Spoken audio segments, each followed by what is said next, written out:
Bonjour à tout le monde. Je reprends de nouveau la parole parce que la situation est grave. La situation est très très grave. Je n'ai pas besoin de vous expliquer ce qui se passe au Mali parce que depuis hier, tout le monde panafricain est en train de vous expliquer ça. Ce que je veux que vous compreniez, c'est qu'ils ont mis en marche toutes leurs machines pour broyer ce qui est en train de se passer au Mali. La CEDEAO, qui n'est rien d'autre, je dis bien, la CEDEAO, qui n'est rien d'autre qu'un instrument aux mains des impérialistes. L'Union africaine, qui n'est rien d'autre qu'un instrument pour légitimer le banditisme qu'ils font. C'est tout, c'est-à-dire c'est des circuits de la France et de l'Union européenne, c'est-à-dire des impérialistes. Vous avez validé, la France a à peine assassiné Idriss Déby. Elle a validé un coup d'État au Tchad. Et la France et l'Union européenne vont s'opposer à ce qui se passe au Mali. Je vous avais averti, je vous dis, en ce moment, toutes les diplomaties occidentales sont en train de faire pression sur le Mali. Et si nous ne nous levons pas, même si ces militaires-là ont commis l'erreur de nous trahir au départ, aujourd'hui, ils se sont rendus compte des erreurs qu'ils ont faites.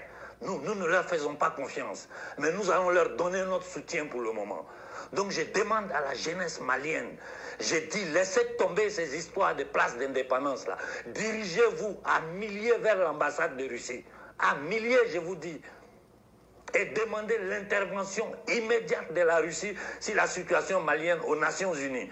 Si nous ne bougeons pas dans ce sens-là, vous restez à la place de l'indépendance à faire des selfies, à perdre le temps là-bas, ces gens-là vont broyer le Mali. Je vous dis en ce moment, toutes les diplomaties occidentales sont en marche pour faire pression sur le Mali. Ils vont utiliser tous leurs moyens. Ils vont tenter de mettre l'embargo sur le Mali. Et Ouattara, Macky Sall et tous ces gens autour là vont faire pression sur les soldats maliens. Donc, c'est le peuple qui doit prendre ses responsabilités maintenant. Nous avons une chance de sortir le Mali de cette torpeur. Je vous dis, pendant que vous m'écoutez, commencez à marcher vers l'ambassade de la Russie. Sortez à milliers. Il y a des gens qui sont venus de Sikasso. Parce que hier, ils ont entendu mon appel.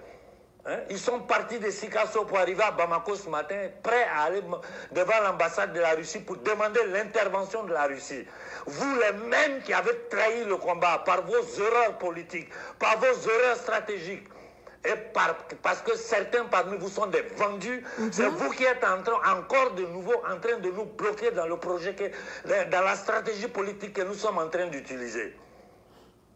Il y a deux choses à faire.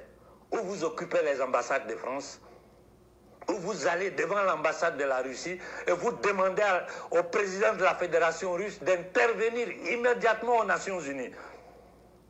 Parce que ce qui se passe au Mali n'est rien d'autre que la défense du peuple malien par rapport aux agresseurs externes. Tout le problème du Mali, c'est la richesse du Mali. Vous savez bien que le Sahara est plein de richesses, sans oublier qu'ils ont découvert de l'eau douce en bas du Sahara qui peut donner à boire au monde entier pour 200 ans. Wow. Voilà les raisons pour lesquelles le Mali est dans le chaos, l'Afrique est dans le chaos. Et j'ai dit aux Ivoiriens, préparez-vous, aux Sénégalais, préparez-vous. Soyons tous sur pied pour soutenir les Maliens. Jeunesse malienne, ne restez pas à la place de l'indépendance. Marchez sur l'ambassade de Russie. Allez demander à l'ambassadeur de Russie de demander à Poutine, de dire à Poutine d'intervenir immédiatement. Immédiatement pour défendre le peuple malien contre l'attaque de la France et ses alliés occidentaux. Si vous ne le faites pas, le Mali sera détruit. L'Afrique sera balkanisée. Je vous ai dit hier, ce qu'ils sont allés faire à Paris, là, vous savez ce que ça signifie? Tout le monde est en train de vous expliquer ça. Le Mali et l'Afrique sont en danger en ce moment. Nous pouvons gagner ce combat. Notre nombre est notre force. On n'a pas besoin d'armes. Laissez les armes aux militaires, ils vont s'occuper des terroristes. Nous, peuple d'Afrique, nous, peuple du Mali, écoutez-nous s'il vous plaît. Je devais intervenir ce soir, mais je suis obligé de sortir maintenant sans même avoir consulté tous les frères. Parce que depuis ce matin, nous sommes en concertation.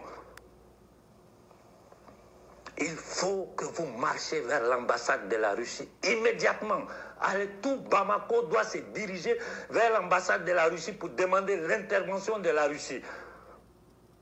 Et les accords militaires, les accords bilatéraux, les militaires et ceux qui seront au pouvoir vont s'en occuper. Le rôle du peuple en ce moment, c'est que le peuple se lève pour démontrer au monde entier que ce que la France et les diplomaties occidentales sont en train de tenter de faire, c'est faux. Ce n'est pas un groupe de militaires ou un groupe de panafricanistes. C'est le peuple malien qui dit ça suffit. Voilà ce que j'avais à dire. Allez tous en ce moment, marchez vers les ambassades de la Russie. J'ai dit marchez vers les ambassades de la Russie. Et allez demander l'intervention de la Russie aux Nations Unies pour bloquer tout ce que la France, l'Occident, l'Union africaine, la CEDEAO, tout ce bordel-là en train de préparer contre nous. Et tenez un sitting dans tout Bamako, bloquez tout Bamako. Tant que nous n'aurons pas le contrôle de la situation, personne ne doit plus s'asseoir. Jeunesse, marchez vers les ambassades de Russie.